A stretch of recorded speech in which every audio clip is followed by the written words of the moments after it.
হাই বন্ধুসকল নমস্কাৰ। বন্ধুসকল আপোনালোকেতো নিশ্চয় এটা কথা শুনিছে চাগে যে আজিকালি এই বিভাগটোত পঢ়ি ইমান লাভ নাই, ইমান ডিমাণ্ড নাই, ৰাইট? এনেকুৱা কথা নিশ্চয় এবাৰ নহয় এবাৰ শুনিছে।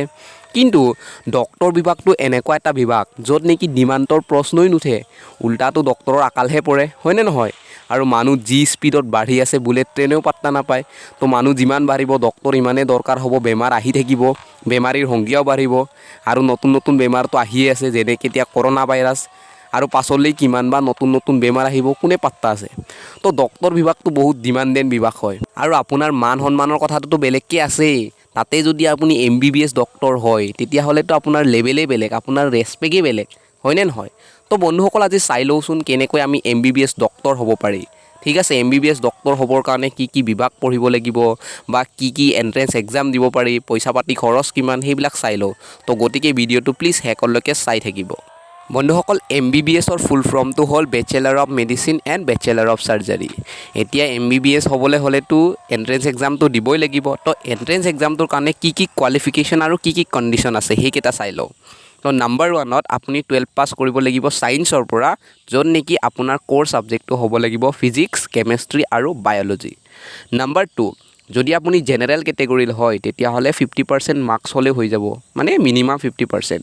আৰু ST, SC আৰু OBCৰ কাৰণে মিনিমাম 40%। নেক্সটত মিনিমাম আপোনাৰ বয়স হ'ব লাগিব 17 বছৰ, মানে 17 বছৰ হ'লেই হ'ল, তাতকৈ কম হ'লে দিব নোৱাৰে। আপাৰ লিমিট কিন্তু নাই দেই, মানে আপাৰ এজ লিমিট নাই, আপুনি বুঢ়া হ'লেও দি থাক আৰু কেছ নাই। আৰু নাম্বাৰ অফ এটেম্পটছ, কেইবাৰ আপুনি এক্সামটো দিব পাৰিব। ছাপ'জ আপুনি ধৰি লওক ফাৰ্ষ্ট এটেম্পটত আপুনি ক্লিয়াৰ কৰিব নোৱাৰিলে, তেতিয়াহ'লে ছেকেণ্ড এটেম্পট, থাৰ্ড এটেম্পট, তাৰ কাৰণে আনলিমিটেড, মানে লিমিট নাই, যিমান পাৰে দি থাকক আৰু, মানে যেতিয়ালৈকে ক্লিয়াৰ নহয়, যেতিয়ালৈকে আপোনাৰ মন আছে যে মই ক্লিয়াৰ কৰিমেই তেতিয়ালৈকে। বন্ধুসকল এতিয়া আমি চাই লওঁ কি এণ্ট্ৰেঞ্চ এক্সাম দিব লাগিব আমি MBBSত এডমিশ্যন পাবৰ কাৰণে। নৰ্মেলি আমাৰ কি হয়, বেলেগ ক্ষেত্ৰত যেনেকৈ ইঞ্জিনিয়াৰিঙৰ ক্ষেত্ৰত এটাই এণ্ট্ৰেঞ্চ এক্সাম আছে, মানে JEE, অৰ্থাৎ জইণ্ট এণ্ট্ৰেঞ্চ এক্সামিনেশ্যন। তো এই JEE আপুনি যদি ক্লিয়াৰ কৰে তেতিয়াহ'লে অল অভাৰ ইণ্ডিয়াত যিকোনো এটা ইঞ্জিনিয়াৰিং কলেজত আপুনি এডমিশ্যন ল'ব পাৰে, মানে এটাই সিহঁতৰ এণ্ট্ৰেঞ্চ এক্সাম।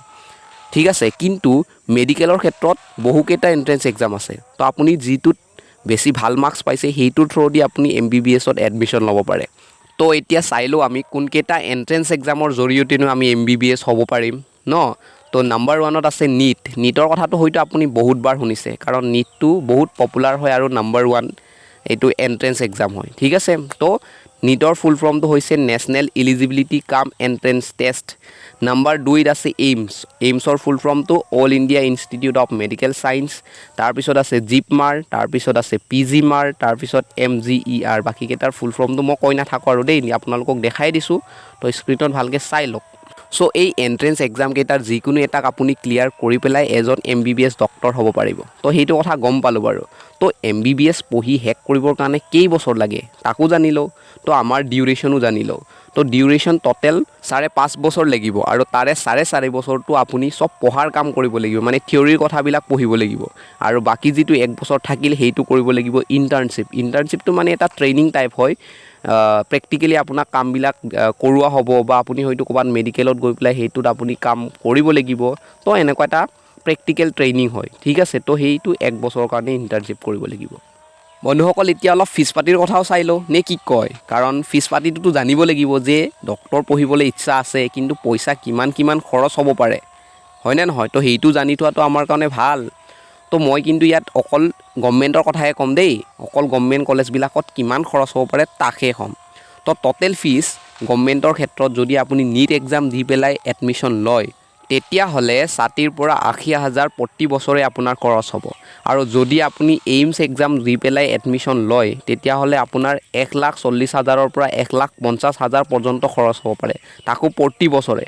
ঠিক আছে, কিন্তু বন্ধুসকল মই ইয়াতে এটা কথা কওঁ যে এই ফিজ পাতিকেইটাত চাই পেলাই আপুনি আপোনাৰ নিজৰ মনোবলটো কমাব নালাগে। ঠিক আছে, কাৰণ সকলোৰে ঘৰৰ অৱস্থা পাতি ভাল নহ'বও পাৰে ন। তো এই বুলি আপুনি যে ইমান দাম, মই কেনেকৈ ডক্টৰ পঢ়িব পাৰিম, কেনেকৈ MBBS হ'ব পাৰিম, সেই বুলি কিন্তু আপুনি ভাবি ল'ব নালাগে। কাৰণ যদি আপোনাৰ মনৰ কথাই, যদি আপোনাৰ মনত সঁচাকৈ ইচ্ছা আছে, যদি আপুনি সঁচাকৈ টেলেণ্টেড হয়, যদি আপুনি সঁচাকৈ কমিটমেণ্ট কৰিব পাৰে যে মই কৰিব পাৰিমেই, তেতিয়াহ'লে এই পইচা পাতিৰ কাৰণে চিন্তা কৰিব নালাগে। কাৰণ আজিকালি এডুকেশ্যন লোন বহুত সহজকৈ পাব পাৰি। গতিকে আপুনি জাষ্ট চেষ্টা কৰি গৈ থাকক।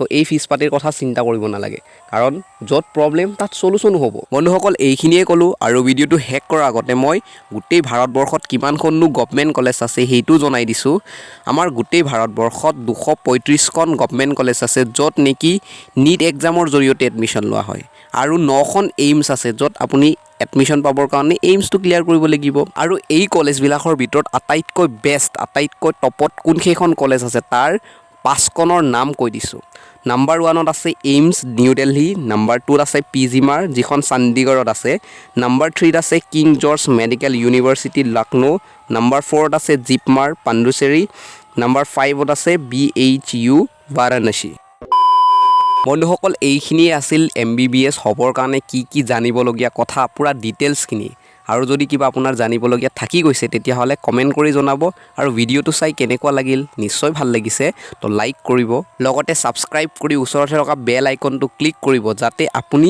এনেকুৱা ধৰণৰ কেৰিয়াৰৰ লগত ৰিলেটেড ভিডিঅ' আপলোড কৰাৰ লগে লগে চাব পাৰে থেংক ইউ বাই বাই